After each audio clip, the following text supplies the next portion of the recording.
During pregnancy and birth, we tend to get so focused on the baby that we forget mothers and fathers are also being born.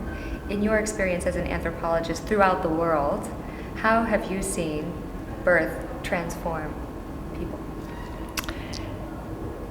There are multiple ways, and a number of cultures sort of jumped to mind when you first asked me that. The first one that jumps to mind would be the Cocoon of the Kalahari, where in a book I did, Childbirth and Authoritative Knowledge, there's a chapter by Megan Beasley, who's a fantastic anthropologist who's worked with the Cocoon for 30 years. And she talks about how for young men, the most significant rite of passage for the Cocoon, and it's a click word, and I can't do the click, it's like Cocoon, but yes. For young men, it is to go hunting, you know, their first hunt, their first kill of a large animal. And if they come back and are successful in that, then they're honored and respected as having made the transition into manhood. Whereas for women, the rite of passage is giving birth.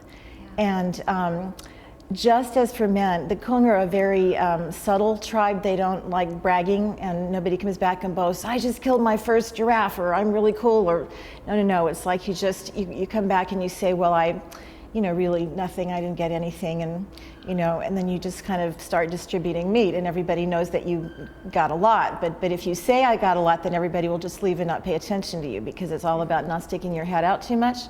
So for women to gain the honor, the same kind of honor that men gain when they make their first large kill, is they go off on their own to give birth in the bush, and they don't say a word to anyone. Maybe they labor around the compound for a while very quietly, not letting anyone know that they're in labor.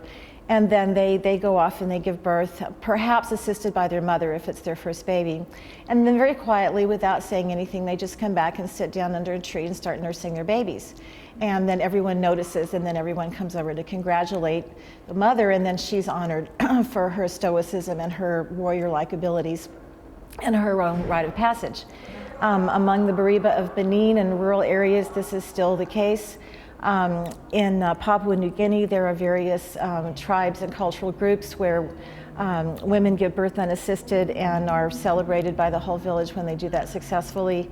Then the most salient example for me is in Japan. In the maternity homes, there are birthing homes in Japan.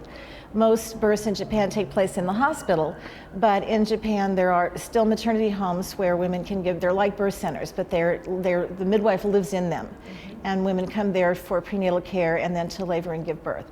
And the Japanese independent midwives who work in these maternity homes have a specific thing that they say about labor pain. They call it metamorphic. They say that that going through labor is a metamorphosis. It literally changes the mother, the woman into a mother, the way that crawling out of the cocoon changes the caterpillar into a butterfly. And you know the old story about if you help the caterpillar out of the cocoon, it will die. It has to be done, it has to do it itself in order to survive, in order to be strong. So Japanese midwives' favorite method of approaching birth is patience.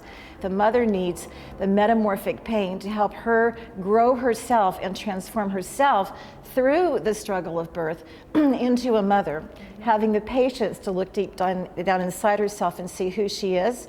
And the baby also needs the struggle of being born. The work, labor is work, the work of being born is what transforms both the mother and the baby into separate beings with the power and the strength to go on to be the mother-baby pair that they need to be. The baby's muscles will get exercised during birth, and the baby will be much more ready to breastfeed and much more aware of smells and hormones and ready to latch on than if it's born by cesarean section, for example, or if there are drugs at birth.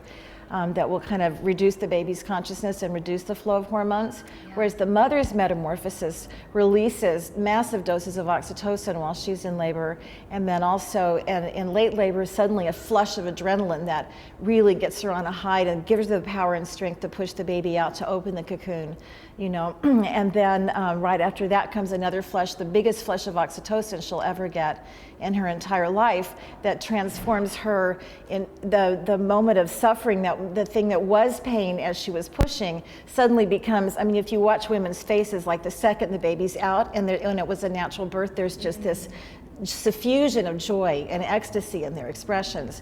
And then their milk lets down and the prolactin comes and the hormones all work together to make the to make the caterpillar turn into the most beautiful butterfly, but in this case it's the mother and baby constituting the unified butterfly.